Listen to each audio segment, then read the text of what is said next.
La gouvernance au Togo ressemble bien souvent à un conte de fées. Des postes vacants pour cause de décès ou de nomination à d'autres fonctions sont légion avec leurs conséquences dans l'administration publique. Les plus grosses illustrations demeurent les préfectures du Golfe et d'Agoanive qui n'ont plus de préfet depuis bientôt un an, tout comme l'ambassade du Togo en France. Le préfet du Golfe Kossi Djinyefa Atabou est décédé le 4 août 2023 et n'a toujours pas de successeur. Celui d'Agoanive Awate Odabalo est fait ministre de l'administration territoriale le 8 septembre 2023 au même moment que l'ambassadeur du Togo en France Calixte Batosi Madjoulba. Cette navigation à vue est aussi observée avec le gouvernement démissionnaire depuis le 21 mai 2024 et le ministre sortant Gilbert Bawara trouve que même si le gouvernement est en affaires courantes, cela ne signifie pas que cela doit affecter le service à la population. Cette même cocasserie affecte dangereusement les conseillers régionaux élus le 29 avril 2024. Les résultats définitifs des élections régionales étant proclamés le 21 mai 2024, les conseillers régionaux élus doivent obligatoirement tenir leur première réunion le samedi, 20 juillet 2024 au plus tard sur convocation du gouverneur pour élire leur bureau exécutif. À ce jour, les gouverneurs ne sont pas nommés jusqu'ici. Qu'est-ce qui empêche la nomination des gouverneurs des 5 régions et celui du district autonome du Grand Lomé? Lomé est considéré comme une collectivité spéciale dénommée District autonome du Grand Lomé, DAGL, régie par les principes de déconcentration et de décentralisation.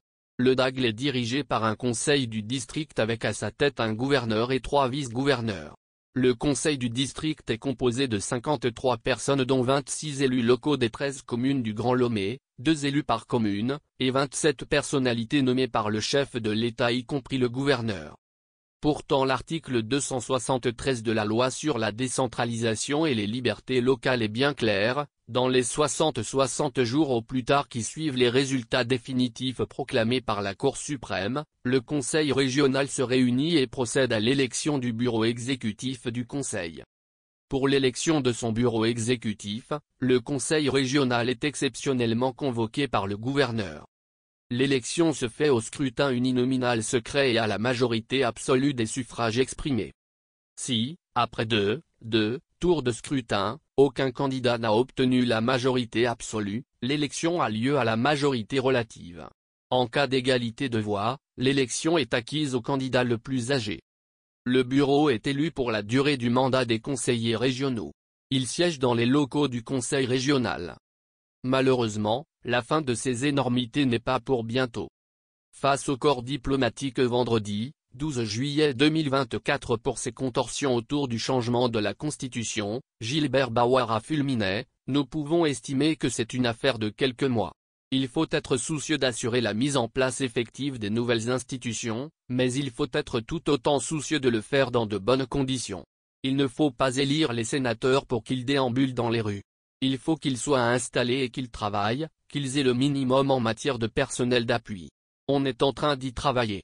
C'est vrai que ce n'est pas visible, mais chaque jour, des actions sont posées dans le sens de préparer l'installation des institutions, et surtout de faire en sorte que les besoins et les attentes des populations ne pâtissent pas de la période transitoire et de cette transition qui est nécessaire pour bien faire les choses. Tout se passe comme si tout leur est tombé dessus. Comment peut-on s'amuser à ce point avec des institutions de la République? De violation des lois à l'incurie gouvernementale, les conseillers régionaux doivent faire le deuil de leur prise de fonction. Pour des mirages sous le couvert de la Ve République, la pagaille continue.